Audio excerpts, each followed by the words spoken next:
आप सभी का स्वागत है। जैसा कि आप सभी को पता है कि व्यापम ने शिक्षकों की भर्ती परीक्षा के नतीजे जारी कर दिए हैं बोनस अंक जोड़कर। तो इसके बाद काउंसलिंग हेतु बड़े अपडेट स्कूल शिक्षा विभाग की ओर से आ रही है। जानेंगे काउंसलिंग की प्रक्रिया के बारे में। देखिए, ये 4 जुलाई 2023 को ये चिट्ठी जारी की गई है। इसमें सीधी भर्ती 2023 की ऑनलाइन काउंसलिंग प्रक्रिया का प्रशासकीय अनुमोदन विषयक, तो ऑनलाइन काउंसलिंग की जाएगी।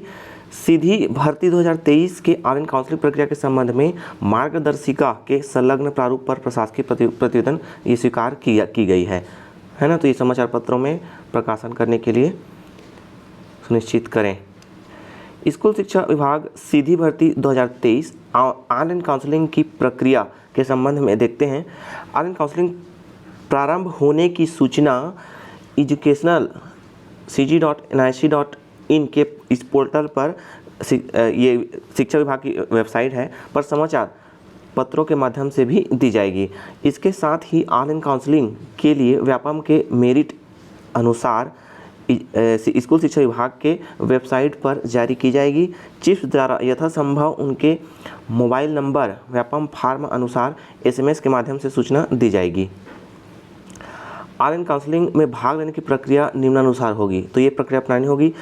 ऑनलाइन काउंसलिंग के पूर्व सभी अभ्यर्थियों को व्यापम पोर्टल पर बनाए गए अपने प्रोफाइल का आधार वेरिफिकेशन कराना अनिवार्य है। ठीक है, ये एक और व्यापम की तरफ से एक नोटिफिकेशन आया था कि आधार वेरिफिकेशन करना अनिवार्य है। अभ्यर्थी व्यापम पोर्टल पर बनाए गए अपने ID पासवर्ड से लोक शिक्षण संचालनालय के ऑनलाइन काउंसलिंग पोर्टल पर लॉगिन कर सकेंगे। लॉगिन करने पर स्क्रीन पर डैशबोर्ड दिखेगा जिसमें अभ्यर्थी द्वारा दिए गए भर्ती परीक्षा, सहायक शिक्षक व्याख्याता की जानकारी दी होगी।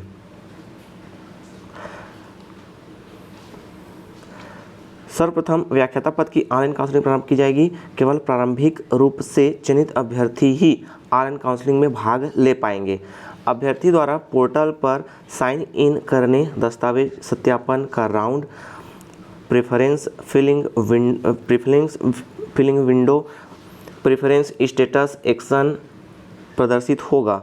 राउंड का आशय, दस्तावेज सत्यापन का चरण, प्रेफरेंस फिलिंग विंडो में ऑनलाइन काउंसलिंग खुले रहने की अवधि, प्रेफरेंस स्टेटस में अभ्यर्थी द्वारा अब तक चयन किए गए शालाओं की सूची होगी तथा एक्शन में जाकर अभ्यर्थी अपने पसंद की शालाओं का चयन कर सकेंगे। तो ये होगी प्रक्रिया काउंसलिंग के लिए। एक्शन में फिल प्रेफरेंस में इंटर करने पर अभ्यर्थी के स्क्रीन पर दूसरा विंडो खुलेगा जिसमें अभ्यर्थी का photo, profile ID, registration number, नाम, प्राप्तांक आदि की जानकारी प्रदर्शित होगा। इसके नीचे दिए गए 2 बॉक्स में से प्रथम बॉक्स में सेलेक्ट प्रेफरेंस प्रायोरिटी के अंतर्गत जिला एवं ब्लॉक का नाम तथा पदांकन हेतु उपलब्ध विद्यालयों की सूची उपलब्ध होगी। इस सूची से अभ्यर्थी अपने पसंद की शालाओं को चयन करेंगे जो कि द्वितीय बॉक्स में योर सेलेक्टेड प्रायोरिटीज़ के अंतर्गत प्रदर्शित होगी। तो ये होगी प्रक्रिया। अभ्यर्थी योर सेलेक्टेड प्रायोरिटीज़ में सूचीबद्ध शालाओं की सूची में शालाओं का क्रम अपनी पसंद अनुसार ऊपर नीचे कर सकते हैं। अभ्यर्थियों से अपेक्षित है कि सेलेक्ट योर प्रायोरिटी में दी गई शालाओं की सूची से अधिकतम या समस्त शालाओं को चयनित करें। यदि अभ्यर्थी द्वारा कुछ विद्यालयों का चयन नहीं किया जाता है तो अभ्यर्थी द्वारा चयनित विद्यालयों के अगले क्रम पर चयन से शेष रह गई स्कूलों को सॉफ्टवेयर द्वारा, मतलब पोर्टल में दर्शित सूची अनुसार क्रमशः स्वतः क्रम आवंटित कर दिया जाएगा।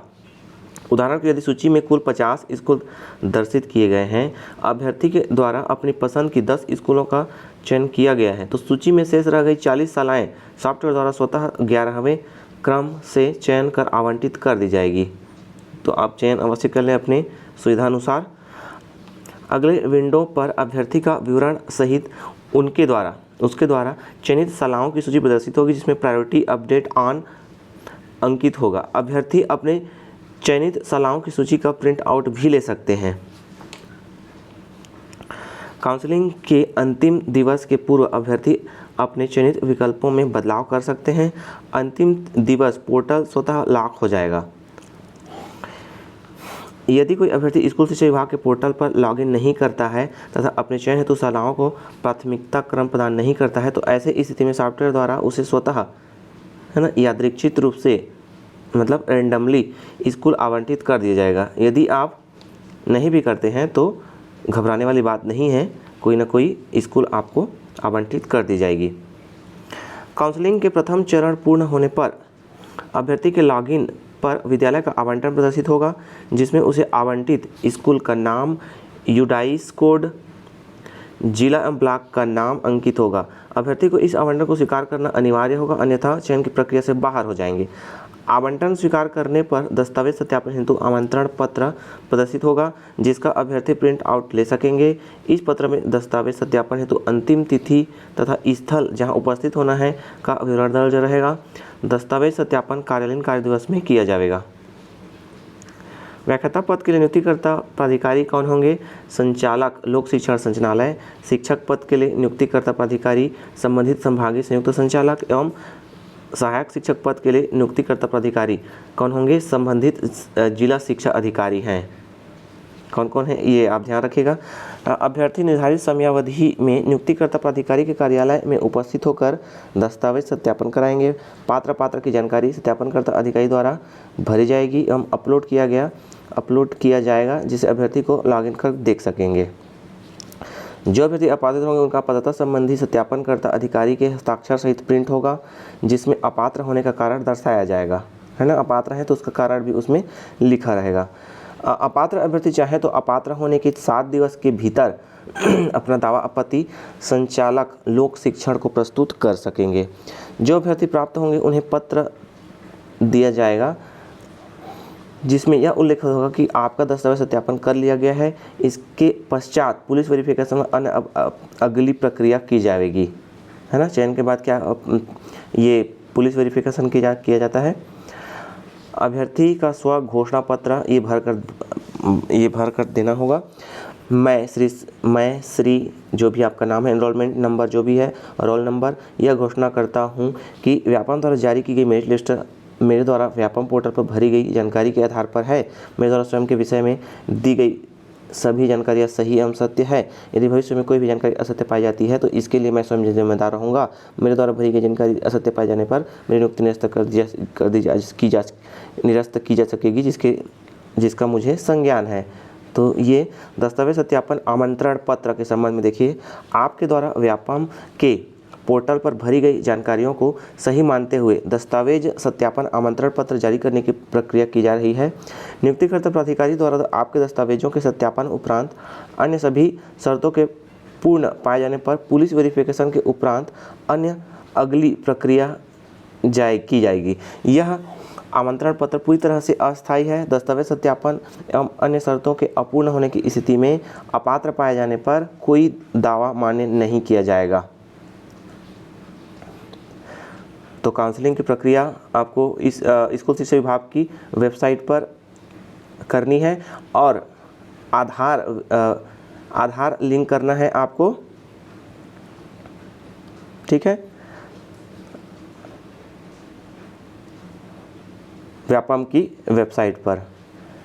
तो ये थी बड़े अपडेट। इससे संबंधित कोई क्वेश्चन है तो कमेंट बॉक्स में अवश्य पूछिए। ऐसे ही अपडेट के लिए चैनल पर पहली बार आए हैं तो सब्सक्राइब अवश्य कर लीजिए। वीडियो को अंत तक देखने के लिए धन्यवाद।